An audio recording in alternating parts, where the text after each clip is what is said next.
नमस्कार, आप देख रहे हैं हल्ला बोल। मैं हूं गौरव सावंत। 15 अगस्त को जब तालिबान ने काबुल पर कब्जा किया तो पाकिस्तान में जश्न का माहौल था। पाकिस्तान के प्रधानमंत्री इमरान खान गुलामी की बेड़ियां तोड़ आजादी की बात कर रहे थे, लेकिन 3 महीने से कम में पाकिस्तान के होश फाख्ता है। जमीनी स्थिति पाकिस्तान के पक्ष में इस समय नहीं है। भारत लगातार शांति चाहता रहा है, प्रयास किया, और आज भी राजधानी दिल्ली में राष्ट्रीय सुरक्षा सलाहकार अजीत डोभाल ने रूस और ईरान समेत अफगानिस्तान के कई पड़ोसी देशों के राष्ट्रीय सुरक्षा सलाहकारों के साथ एक अहम बैठक की। प्रयास अफगानिस्तान के लोगों की मदद का था और यह देखना कि अफगानिस्तान की जमीन का इस्तेमाल आतंक के लिए न हो। पाकिस्तान को भी आमंत्रित किया गया था, लेकिन पाकिस्तान मुंह फुलाए बैठा रहा, नहीं आया। अफगानिस्तान में शांति का क्या है भारत का मास्टर प्लान? भारत का खेल, पाकिस्तान फेल। इसी पर है आज हल्ला बोल, लेकिन पहले यह रिपोर्ट।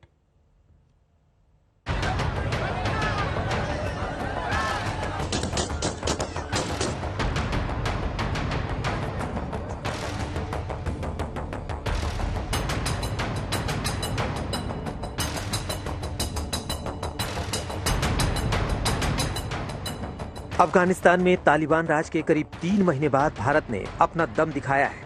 अफगानिस्तान संकट के समाधान और शांति के लिए भारत ने कदम आगे बढ़ा दिए हैं। नई दिल्ली में 8 देशों के राष्ट्रीय सुरक्षा सलाहकारों की बैठक बुलाकर भारत ने अफगान संकट के हल करने को लेकर अपनी प्रतिबद्धता मजबूत तरीके से दुनिया के सामने जाहिर कर दी है। हिंदुस्तान के बड़े जबरदस्त रिलेशन रहे अफगानिस्तान के साथ में। हमारे इकोनॉमिक इंटरेस्ट है, डिप्लोमेटिक, पॉलिटिकल और सिक्योरिटी लेवल इम्प्लीकेशन है और इंटरेस्ट है। हम नहीं चाहते कि किसी प्रकार से अफगानिस्तान की सरजमी जो है वो टेररिज्म के लिए इस्तेमाल हो या वहाँ से टेररिस्ट एक्टिविटी हो हिंदुस्तान के या किसी और नेबरिंग कंट्रीज़ के।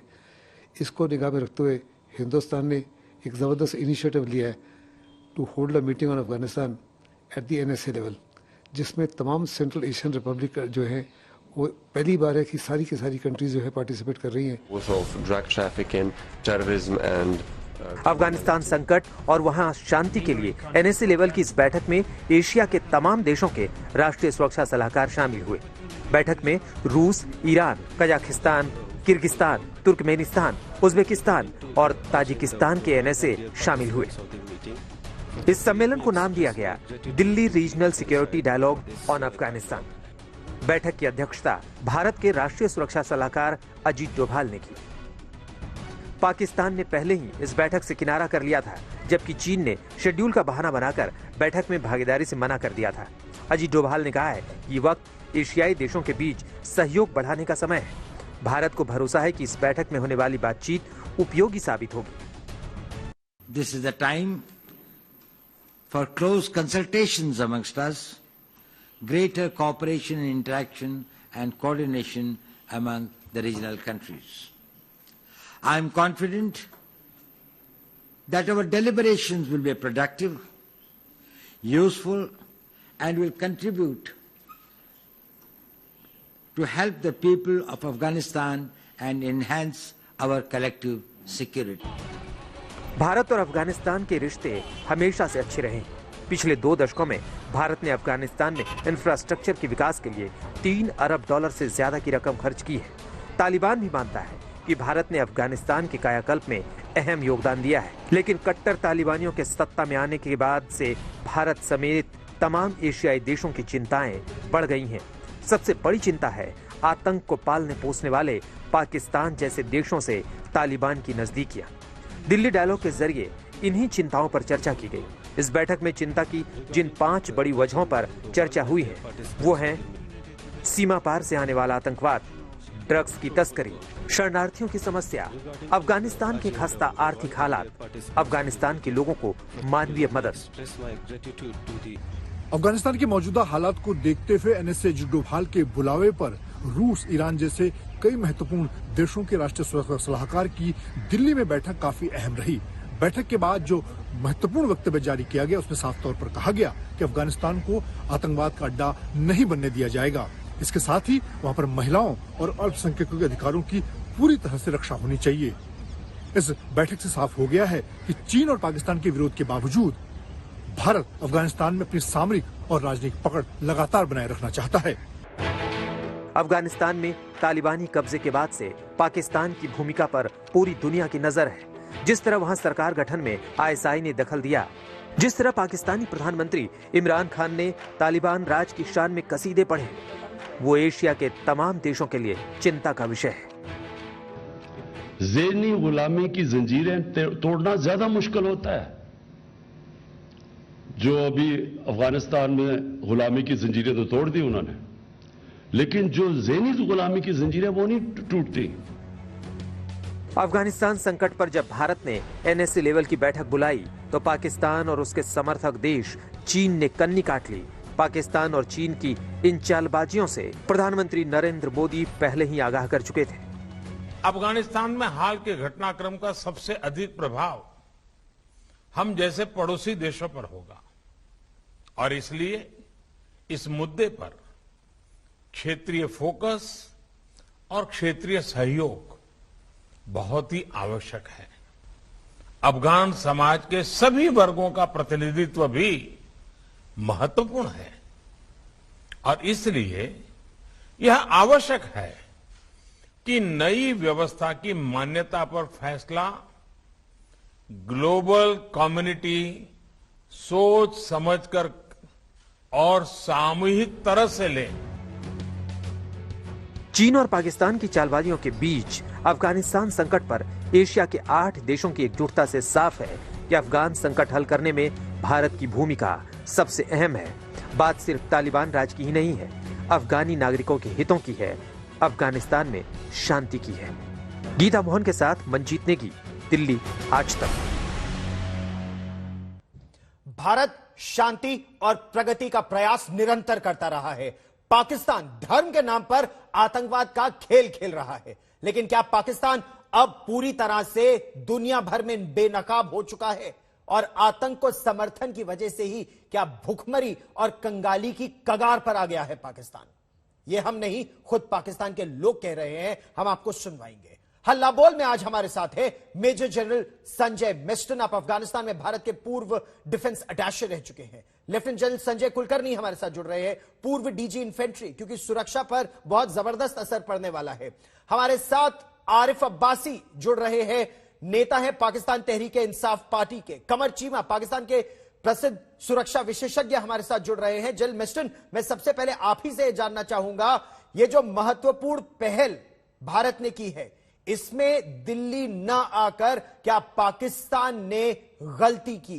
क्षेत्रीय शांति, इस पूरे क्षेत्र में शांति का एक महत्वपूर्ण मौका पाकिस्तान ने क्या जानबूझकर गंवा दिया? गौरव, मैं ये बोलना चाहूंगा कि उन्होंने गलती की या नहीं की वो तो वक्त ही बताएगा, लेकिन हमें उम्मीद भी नहीं रखनी थी पाकिस्तान आएगा, क्योंकि वो एपी सेंटर ऑफ टेररिज्म है और टेररिस्ट कैसे शांति वार्तालाप में आएगा वो बहुत क्लियर था। अब मैं एक बात बोलना चाहूंगा कि जो ये NSA लेवल में मीट हुई है और जो हमने भारत ने पहल किया है, ये बहुत अच्छी पहल हुई है, एक बहुत अच्छा इनिशिएटिव लिया है। अभी आप यही समझिए कि अफगानिस्तान के जो नेबरिंग कंट्रीज हैं वो टोटल 7 हैं जी, 7 कंट्रीज, जिसमें भारत शामिल है और चाइना भी शामिल है। उन 7 देश में 5 देश आज इंडिया में थे जो उनके इमीडिएट नेबर्स हैं, इमीडिएट नेबर्स, और फिर 2 हैं जो उनके इमीडिएट नेबर्स के ऊपर हैं, जो कजाकिस्तान और किर्गिस्तान है, और रशिया भी है, क्योंकि हमेशा रशिया का इंटरेस्ट यहाँ पर रहा है सेंट्रल एशियन रिपब्लिक्स में। तो आप देखिए, मेजॉरिटी हैव अटेंडेड, उन्होंने इस मीटिंग में शामिल हुए हैं। चाइना और पाकिस्तान नहीं हुए। पाकिस्तान तो खैर आना ही नहीं था, उसमें कोई शक नहीं था, लेकिन चाइना भी अभी शायद एक जाल में फंस चुका है, क्योंकि वो सोच रहा है पाकिस्तान से और टेररिज्म से अलाइन करने में। बड़ी बात आपने की, क्या चाइना भी पाकिस्तान के जाल में फंस चुका है, जिस तरह से पहले अमेरिका फंसा था पाकिस्तान के जाल में? लेकिन अमेरिका अब फोन भी नहीं कर रहा है पाकिस्तान को। आरिफ अब्बासी साहब, बहुत छोटा दिल दिखा पाकिस्तान का, सरकार का। भारत का प्रयास हमेशा की तरह अफगानिस्तान के लोगों की मदद का था, शांति का था। अफगानिस्तान के लोगों की मदद उनको जरूरत भी है इस समय। क्या पाकिस्तान डर गया कि दुनिया देखी कि भारत किस तरह मदद करना चाहता है और पाकिस्तान सिर्फ कब्जा दिखाना चाहता है। देखें, आप जो बात कर रहे हैं वो हमारी समझ से बाहर है। इंडिया का अफगानिस्तान के मामलात में मुदाखलत करना, हम समझते हैं कि ये एक तरह का जुर्म हम इसको समझते हैं, क्योंकि इंडिया की किसी किस्म की कोई इन्वॉल्वमेंट अफगानिस्तान में अफगानिस्तान के हालात को खराब करने की तरफ लेके जाना होगा।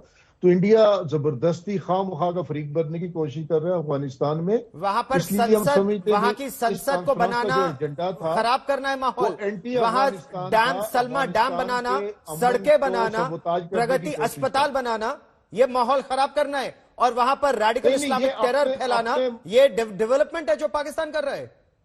नहीं, अपने मफादात के लिए वहां 29 अड्डे राह के कायम करना कौंसल खानों के नाम पे, और जितनी वहां 3-4 बिलियन डॉलर की इन्वेस्टमेंट हुई है, वो इन्वेस्टमेंट सिर्फ और सिर्फ अफगानिस्तान के मादियानियात पे कब्जा कायम करने के लिए और उसके साथ पाकिस्तान और चाइना को दहशत गर्दी के लिए इस्तेमाल करने के लिए वो इन्वेस्टमेंट हुई है। हम ईमानदारी से समझते हैं कि इंडिया किसी तरह भी अफगानिस्तान के मसले में फरीक नहीं है, वो जबरदस्ती की कोशिश कर रहा है, और जो कि अफगानिस्तान के अवाम के लिए, अफगानिस्तान के अमन के लिए, अफगानिस्तान की सलामती के लिए खतरनाक है। इसलिए और आप ये मानते हैं और इसीलिए पाकिस्तान की मदद, पाकिस्तान भूखमरी की कगार पे ले आया है अफगानिस्तान को। खुद पाकिस्तान भूखा मर रहा है और वही भूखा वो अफगानिस्तान को मार रहा है। जलील कुलकर्णी, ये जो पाकिस्तान बात करता है, ये इसमें क्या कोई तुक है कि वहां पर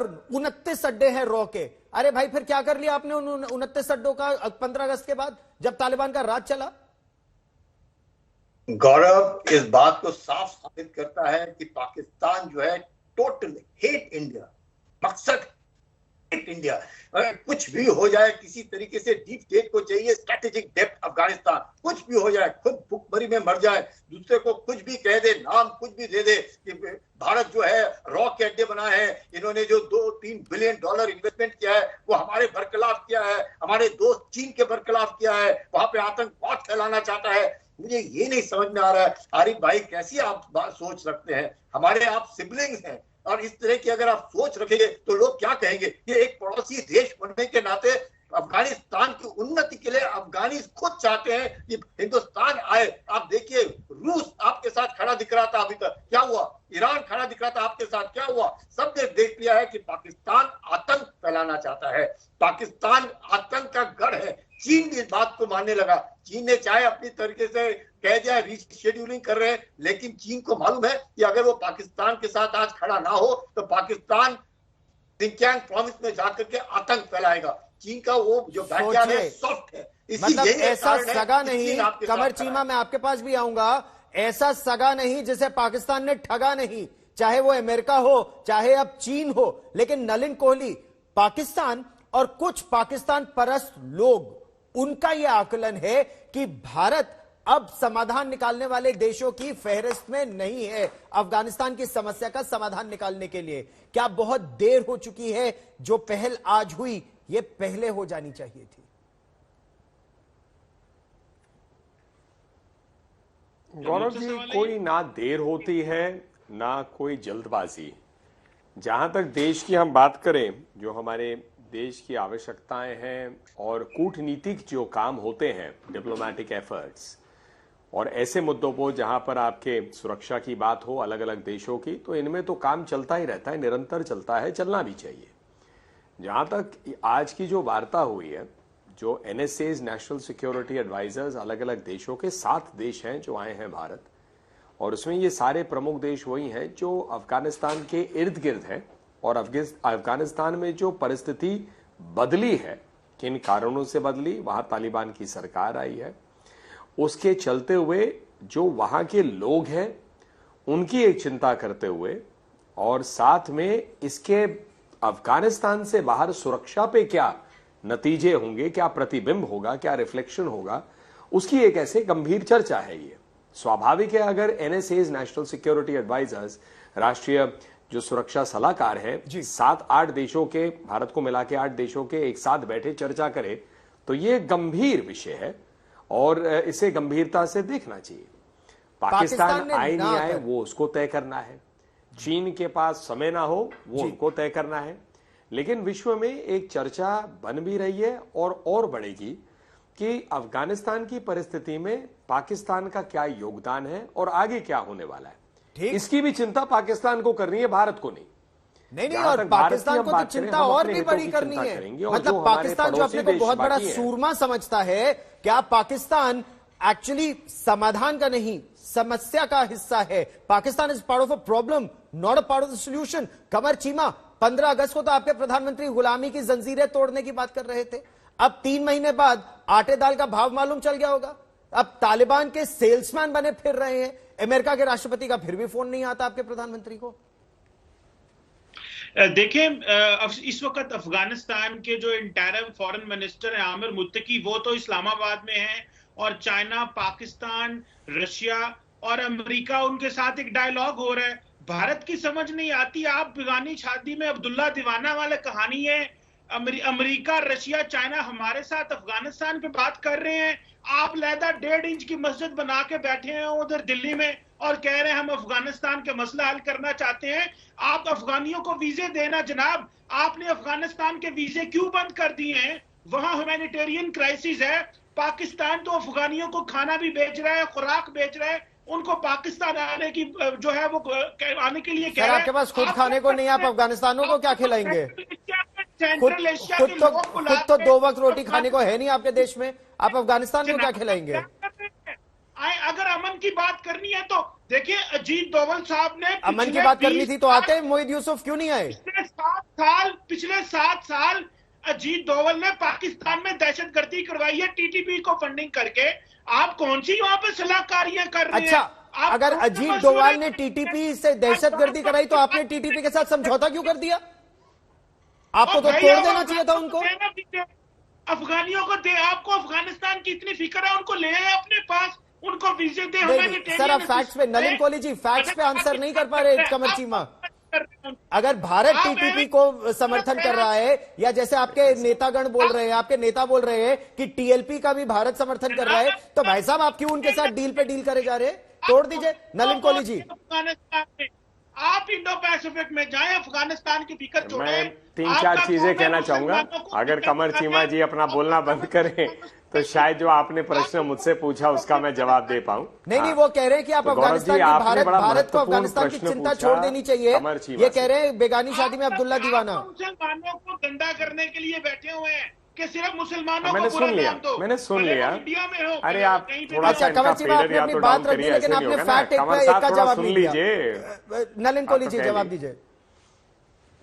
देखिए, ऐसा है, मैं कोई व्यक्ति नहीं हूं जो कमर चीमा साहब को कोई सलाह दूं, लेकिन इतना जरूर कहूंगा, मंदिर हो, मस्जिद हो, गिरजाघर हो, किसी भी धर्म का जगह हो, उसे 1.5 इंच का मस्जिद या 1.5 इंच का मंदिर ऐसा कहना किसी धर्म के लिए अच्छी बात नहीं है। तो ठीक है, आपको और कोई तर्क लगाने जरूर करिए, धर्म को क्यों खींच लेते हैं आप हर चीजों में।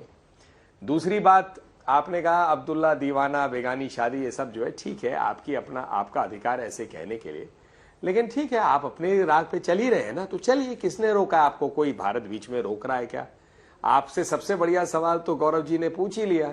आप कहते हो हमारे राष्ट्रीय सलाहकार अजीत डोवल जी, सुरक्षा सलाहकार, वो एक किसी की मदद कर रहे हैं 7 सालों से, और पाकिस्तान के प्रधानमंत्री और सरकार उन्हीं व्यक्तियों के साथ समझौता कर रहे हैं, तो हम क्या मान ले आपके बयान से कि आप जो है उन लोगों के साथ समझौता करते जो आपके खिलाफ कर रहे हैं? क्या बात कर रहे हैं आप?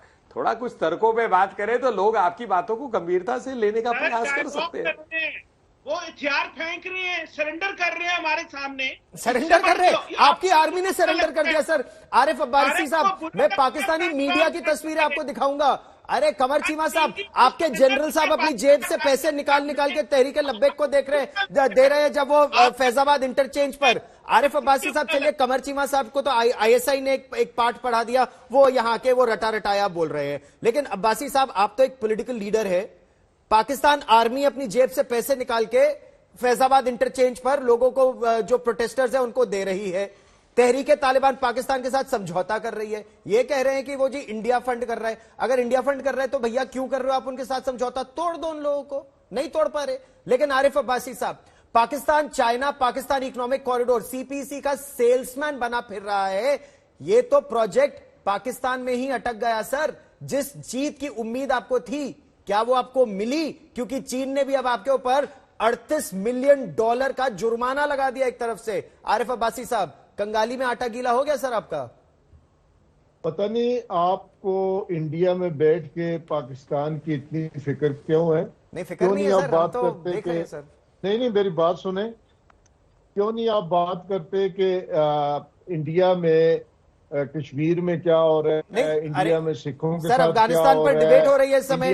या तो आप डर रहे हैं, आप चाइना के खिलाफ बोलने की आपको इजाजत नहीं है। $38 मिलियन का फाइन लगाया है कि नहीं लगाया है चाइना ने आपके ऊपर दासू डैम के बाद? जवाब सुन ले ना, आपने सवाल कर लिया, मेरा जवाब सुन ले। नहीं, लेकिन अगर मैं आपसे आपका नाम पूछूंगा और आप गाड़ी का नंबर बताएंगे तो वो तो टाइम वेस्ट होगा सर। मेरे सवाल का जवाब दीजिए। आपको टीएलपी की फिक्र हो, आप कश्मीर की फिक्र करें, आप फिक्र करें किसानों के साथ क्या हो रहा है, आप फिक्र करें दलितों के साथ क्या हो रहा है। अच्छा, आप फिक्र तो करें 40 करोड़ आपको भी बोला गया है कि जो चाइना ने डंडा मारा है पाकिस्तान को, उस पर आप नहीं बोल सकते। $38 मिलियन, आप अपने मुल्क के जैसे $38 मिलियन सर, क्योंकि हम तो कह रहे हैं अफगानिस्तान हमारा, अफगानिस्तान के साथ हमारी सीमा लगती है भारत की, अफगानिस्तान के साथ। और नलिन कोहली, जनरल मिस्टन और जनरल कुलकर्णी आपको विस्तार से बताएंगे कि अफगानिस्तान के साथ भारत की सीमा लगती है। वो तो पाक अधिकृत कश्मीर आप बैठ रखे बीच में, जिसमें चाइना ने इस समय आपकी भी गर्दन मरोड़ी हुई है। लेकिन जनरल मिस्टन, पाकिस्तान बहुत हाथ पैर मार रहा है, सच्चाई यही है। कौन भरोसा करेगा इस ऐसे देश पर जब पाकिस्तान में ही इतना आतंकवाद है? चीन की ये जो दासू डैम परियोजना है वो अटक गई है, सीपीईसी जनरल मिस्टन ठप हो गया है। क्या ये सच है या सच नहीं है? बिल्कुल सच है जो आपने बताया है। और इस पाकिस्तान पे कोई भरोसा नहीं कर सकता है। ये जो दोनों इनके पैनलिस्ट हैं, ये कुछ भी बोलते रहे। देखिए, हकीकत है, जब मैं अफगानिस्तान में था और मैं आज इन दोनों से पूछता हूं, क्या ये अफगानिस्तान में कभी आए? क्या ये ISAF हेडक्वार्टर, जो इंटरनेशनल सिक्योरिटी असिस्टेंट फोर्स का हेडक्वार्टर था, उसमें कभी आए? वो अमेरिकन 4 स्टार जनरल द्वारा लेट हो रहा था और उसमें पाकिस्तान के 4 कर्नल थे जो वहां लिएजन ऑफिसर्स पोस्टेड थे। मैं एज ए इंडियन डिफेंस अटैची वहां पर कितनी बार गया हूं और इन्होंने एक झूठा वहां पर ISF को, अमेरिकन को बता रखा था कि इंडिया के इतने सारे कंसुलेट्स हैं, जैसे इन्होंने भी बोला कि ये करते हैं। मैंने सिर्फ एक सवाल ISF जनरल्स को उठाया। मैंने कहा, आपको उस समय मैं 2011-14 की बात कर रहा हूँ जी, एक सवाल पूछा कि आप लोग यहाँ पर 11 साल तो हो गए आपको इधर, आपकी इंटेलिजेंस बहुत बढ़िया है, सब कुछ है आपके पास, आप बताइए हमारे कितने कंसुलेट्स हैं?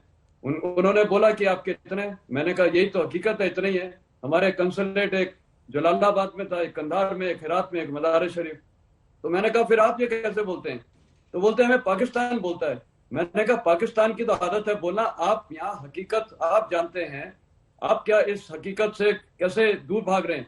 बोलते नहीं, वो पाकिस्तान हमें बोलता रहता है। फिर मैंने कहा 4 एलओ से भी पूछा, उनके पास भी यही जवाब है कि नहीं। लेकिन प्रश्न यहाँ ये उठता है कि पाकिस्तान समाधान का हिस्सा है या समस्या का हिस्सा है अफगानिस्तान में? Is Pakistan a part of a problem और a part of the solution? और ऐसी परिस्थिति में जो पाकिस्तान में बैठकें हो रही हैं, क्या उससे नतीजा निकलेगा या लोग यही चाहते हैं कि पाकिस्तान से बात करते रहो ताकि आतंकवादी ना भेजे पाकिस्तान? क्या यह छवि है पाकिस्तान की? नलिन कोहली, अफगानिस्तान के लोग मदद चाहते हैं, उनको इस समय अनाज की बेहद जरूरत है। लगभग 150,000 मीट्रिक टन उन्होंने रिक्वेस्ट किया था जब अशरफ गनी की सरकार थी। प्रश्न यह है, भारत मदद करेगा? अगर करेगा तो कैसे करेगा? कैसे यह इंश्योर किया जाएगा कि हर अफगानी को मदद मिले, केवल एक तबके को नहीं, और वो अनाज पाकिस्तान की मंडियों में ना पहुंच जाए? नहीं, आपने अंत में जो कहा गौरव जी, वो एक गंभीर चिंता का विषय है ही। पहली बात इसको माने कि भारत ने इस अभी तक, और आगे की नीति सरकार की ही रही, वहां जो अफगानिस्तान में सरकार का परिवर्तन हुआ है उसे स्वीकृति या उसे एक रूप से पहचाना नहीं है। There is no recognition to the Taliban government of Afghanistan. Pakistan उन देशों से में है जिन्होंने उसे एक किस्म से स्वीकारा है सरकार को। सेल्समैन बने रूस का वहां दूतावास जरूर है, पर उस सरकार को अभी उन्होंने मान्य नहीं माना है। अमेरिका तो इस प्रकार से एक प्रश्न है। दूसरी बात कि अफगानिस्तान की स्थिति में जो वहां हथियार अमेरिका छोड़ के चला गया, वहां की सरकार जो है कई अच्छी बातों उन्होंने किया है अंतर्राष्ट्रीय स्तर पर क्या वहां जमीनी हरकतें जो हम देख रहे हैं, जिसकी मीडिया रिपोर्ट आ रहे हैं कि उसके साथ वो विपरीत है, कह कुछ रहे हैं विदेश में जहां उनके सीनियर लोग जाते हैं तालिबान के, और जो वहां जमीनी हकीकत है वहां क्या हो रहा है वो एक बिल्कुल उसके विपरीत है। एक चिंता का विषय है महिलाओं को लेके, अन्य लोगों को लेके कई न्यूज रिपोर्ट्स आते हैं कि लोग मारे जाते हैं। अब ऐसे में सीधा कह देना कि मदद हो नहीं रही है, क्यों नहीं हो रही है, इसमें स्वाभाविक एक चिंता उठेगी कि क्या अगर कोई मदद दी जाए वो गलत हाथों में चले जाए, उसका दुरुपयोग हो जाए, जिन लोगों के लिए भेजा जा रहा है उन तक नहीं पहुंचा जाए। तो ये सारे जो विषय होते हैं इन पर क्लैरिटी की आवश्यकता है, स्पष्टता की आवश्यकता है। और तो ये जो सलाहकार राष्ट्रीय सुरक्षा सलाहकार जो 8 देशों के मिल रहे हैं जी, क्या समाधान केवल जनरल कुलकर्णी यूनाइटेड नेशंस के जरिए, वर्ल्ड हेल्थ ऑर्गेनाइजेशन या यूनाइटेड नेशंस के ह्यूमन राइट्स या और ऐसे संगठनों के जरिए ही पहुंच सकती है मदद, कि जो फूड एड भी अगर पहुंचे तो हर अफगानी को मिले, चाहे उसका कोई भी धर्म हो, किसी भी तबके का हो, और तालिबान उसे एक तो अपने पास ना रख ले और दूसरा पाकिस्तान की मंडियों में ना पहुंच जाए वो अनाज? इसमें कोई शक नहीं, यही एक कारण है कि ताजिकिस्तान को भी डर इसी बात का है, उज्बेकिस्तान को भी डर इसी बात का है, क्योंकि वहां ताजिक भी हैं, उज्बेक भी हैं, हजारा भी हैं, और यही कारण है कि आज जितना भी $30 मिलियन एड चीन ने तालिबान को दिया है, किसने इस्तेमाल किया है, भूखमरी में कौन मारा जा रहा है, कौन सी ऐसे समूह हैं जो आज परेशानी में बैठे हुए हैं अफगानिस्तान के। पाकिस्तान बार बार इस बात को दर्शाना चाहता है कि वो एक मुद्दा है, एक प्रॉब्लम है पूरे सॉल्यूशन में। अगर वो प्रॉब्लम हट जाए तो मुझे लगता है सारी चिंताएं दूर हो जाएंगी। अगर विश्व को इस बात का एहसास हो गया है, रूस को, ईरान को, तजाकिस्तान को, उज्बेकिस्तान को, सबको एहसास हो गया है कि भारत जो है एक सहमति के द्वारा पूरे विश्व भर में, साउथ एशिया में शांति की पहल कर रहा है, और यही शांति की पहल वो भी चाहते हैं, क्योंकि सबने देख लिया है कि चीन जो है पाकिस्तान की मदद करेगा, और चीन और पाकिस्तान मिलकर के अफगानिस्तान के अंदर जिस प्रकार से उन्होंने एक दहशतगर्दी फैला रखी है, खुद अफगानी मानते हैं कि आज अफगानिस्तान की सरकार में जो तालिबान में है वो जानते हैं कि हक्कानी नेटवर्क ने जिस तरीके से गदर मचा रखा है अफगानिस्तान के अंदर, वो उसके से निकलना बहुत मुश्किल है। यही कारण है रिकॉग्निशन नहीं मिल रहा है। लेकिन यही आतंकवाद तो खाए जा रहा है पाकिस्तान को भी और अब चीन को भी। मतलब ग्वादर में समस्या हो गई है, दासू परियोजना रुक गई है, $38 मिलियन की पेनल्टी लगा दी है पाकिस्तान पर चीन ने।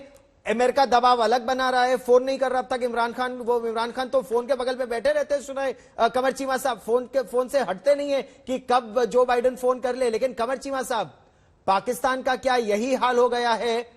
ना खुदा ही मिला, ना विसाले सनम, ना इधर के रहे ना उधर के, ना चीन के हुए ना अमेरिका के।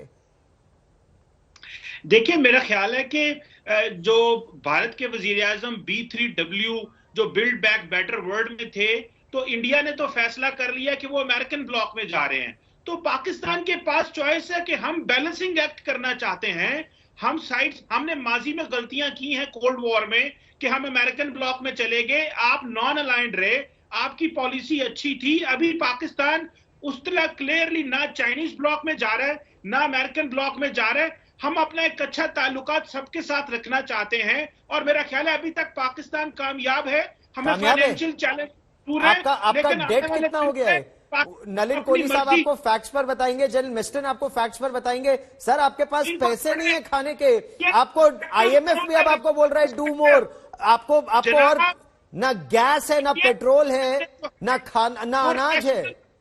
बायस्ड है आप लोग सारे जो बैठे हुए हैं यहाँ पे, आपका बायस्ड व्यू है।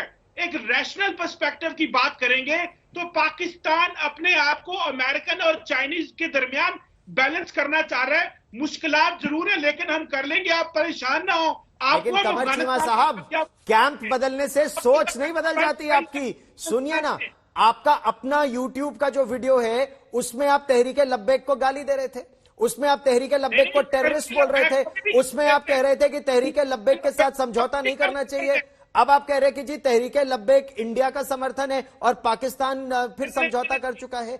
आपके साथ इस समय क्या ये नहीं हो रहा है? और मैं एक बार फिर पूछूंगा, ना खुदा ही मिला, ना विसाले सनम, ना इधर के रहे ना उधर के, आप गिर गए सर दो इस समय बीच में।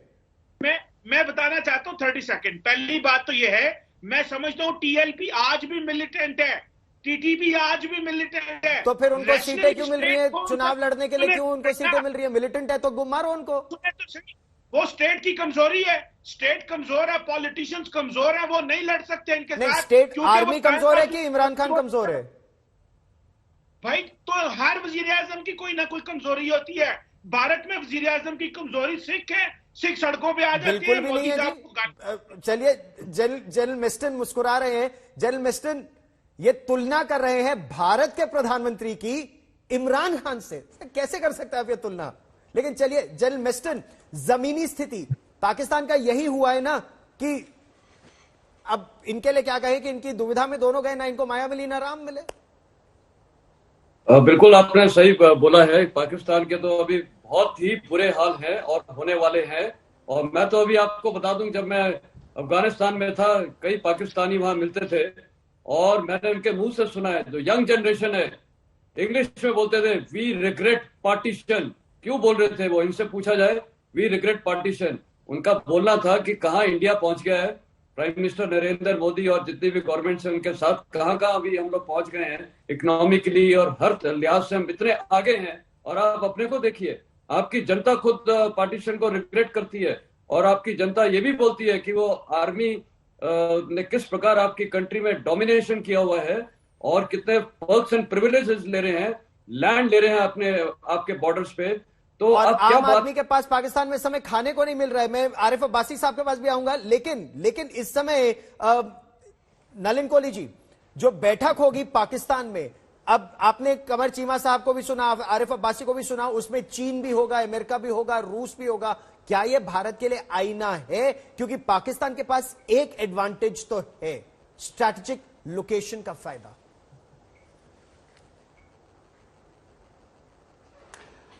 अब ये तो समय ही बताएगा कि ये स्ट्रेटेजिक एडवांटेज है या स्ट्रेटेजिक डिसएडवांटेज, क्योंकि हर परिस्थिति में फायदे नुकसान होते हैं। और गौरव, आप खुद जो है सुरक्षा के क्षेत्र में आपने बहुत काम किया है। और अगर आप पूरे इतिहास को देखेंगे, अफगानिस्तान का सन 80 के दशक से लेकर अब तक, तो जो बॉर्डर एरियाज पे उसके क्या परिणाम होते हैं वो बदलते रहते हैं। इसीलिए मैं किसी चीज को उस रूप से नहीं देखता कि ये पाकिस्तान का एक स्ट्रेटेजिक एसेट हो गया, पाकिस्तान का एक ग्लोबल आइसोलेशन भी हो सकता है। आज पाकिस्तान FATF के ऊपर में ग्रे लिस्ट में तो कंटिन्यू कर ही रहा है। वहां कई डेजिग्नेटेड इंटरनेशनल टेररिस्ट हैं, आतंकवाद हैं, जो लगातार पाकिस्तान में सरेआम खुलेआम घूम रहे हैं। और ये बात जो है विश्व में देखी भी जाती है, छुपाया भी नहीं जा सकता। दूसरी बात, अभी जनरल साहब ने बोला और उस बात पर और रूप से हमें बात करनी चाहिए कि 47 में एक देश दो बना, पाकिस्तान और भारत दो अलग हुए, पर 47 तक तो एक थे। अब इन 70 लगभग सालों में पाकिस्तान कहां तक पहुंचा है उसे उसकी चिंता खुद करनी पड़ेगी, और भारत कहां पहुंचा है दोनों के बीच में ये तुलना दिखता है जी। भारत एक डेमोक्रेसी आज भी है, पाकिस्तान तो कभी डेमोक्रेसी एक रूप से बढ़ ही नहीं पाई। जब बनती तो कहीं ना कहीं लड़क जाती थी, आर्मी रूल आ जाता था। वहां पाकिस्तान के अंदर में आप खाने पीने की बात कर रहे हैं, पर सुरक्षा को लेकर भी एक चिंता है जी। इनके जो so called non state actors हैं, जिनको टेररिस्ट ग्रुप्स देखते हैं, वो पाकिस्तान में भी तो आतंकवाद करते ही है ना। तो वहां पर भी तो वायलेंस की एक प्रक्रिया है। जो माइनॉरिटीज की ये बार बार भारत के खिलाफ उठाते हैं या दलितों की बात जोड़ देते हैं, एक पैराडाइम या एक सॉर्ट ऑफ नैरेटिव बनाने के लिए उन्हें भी देखना चाहिए। 10% थे वहां पर नॉन मुस्लिम्स, 1947 में 1% पे आ गए। तो पाकिस्तान की चिंताजनक स्थिति में है, पर ये तो पाकिस्तान के लोगों को इसकी चिंता करनी पड़ेगी ना। यही बात थोड़ी ना करना चाहिए। मोदी जी ने तो कोची में को कहा था, चाहिए। एक आखिरी बात, कोची में मोदी जी ने एक बात कही थी कि ये लड़ाई जो है हमारी लड़ाई होनी चाहिए भूखमरी के खिलाफ, गरीबी के खिलाफ। हमारी कोई पाकिस्तान की जनता के साथ लड़ाई नहीं है, लेकिन उस सोच के साथ है जो भारत को दुश्मन देश मानता है। लेकिन अगर पाकिस्तान को वहीं रहना है जहां है, वो भी उसका अधिकार है। हम तो आगे बढ़ते चलेंगे ही, हम आगे बढ़ते चलेंगे। पाकिस्तान कहां रह जाएगा ये पाकिस्तान को सोचना है। लेकिन आरिफ अब्बासी साहब, अमेरिका पाकिस्तान का, आपकी जो हवाई सीमाएं वो भी चाहता है, एयर बेसिस भी चाहता है। क्या आर्मी सहमत होगी? क्या इमरान खान इस पर सहमत होंगे, या वो एब्सोल्युटली नॉट की स्थिति रहेगी और इसकी वजह से तकरार और बढ़ेगी? हाँ, पहले तो मैं वो जनरल साहब ने जो रिग्रेट की बात की कि यंग जनरेशन, मैं समझता हूँ कि ये थोड़ा सा अपने आप को करेक्ट करने, इसमें सबसे ज्यादा रिग्रेट जो है वो सिखों को है। तारा सिंह ने जो फैसला किया था 1947 में, चलिए उसको आप डिस्काउंट कर दीजिए, उसको आप रहने दीजिए। भारत की चिंता आप मत कीजिए सर, आप अपने देश के बारे में बताइए, जहां आपके लोगों के पास ना खाने को है इस समय, ना ईंधन है इस समय। चाइना अपने $38 मिलियन मांग रहा है, तालिबान को आप कैसे खिलाएंगे जब खुद नहीं खा पाएंगे? बात करने दे, आपने सवाल किया तो मेरा जवाब ले लें। नहीं सर, आप इंडिया के बारे में मत बात करिए ना। मैंने आपको इंडिया के बारे में तो बात करने के लिए बुलाया नहीं है, मैंने आपसे पाकिस्तान के बारे में जानने के लिए बात किया है। इंडिया के बारे में तो मैं नलिन कोहली से बात करूंगा, मैं जनरल मिस्टन से बात करूंगा, जनरल कुलकर्णी से बात करूंगा, अपने लोगों से बात करूंगा। आपको पाकिस्तान की इतनी फिक्र है तो हमको हमें फिक्र नहीं है, हम तो बस जानकारी चाहते हैं, फिक्र हमें बिल्कुल नहीं है। तो आप जब पाकिस्तान की हर छोटी बड़ी चीज पे बात कर रहे हैं तो हमें भी बताना चाहिए कि इस टाइम इंडिया में सिख बेचारे किस हैसियत में है। चलिए, आपको इसका मतलब आईएसआई ने आपको भी इजाजत नहीं दी है पाकिस्तान की स्थिति के बारे में बताने के लिए। प्रयास अफगानिस्तान के लोगों की मदद का है, खासतौर पर अब जब सर्दियां बढ़ रही हैं, अनाज की आवश्यकता है, गर्म कपड़ों की आवश्यकता है। क्या दुनिया के देश एकजुट होंगे? इस पर चर्चा हम करते रहेंगे, लेकिन फिलहाल इतना ही।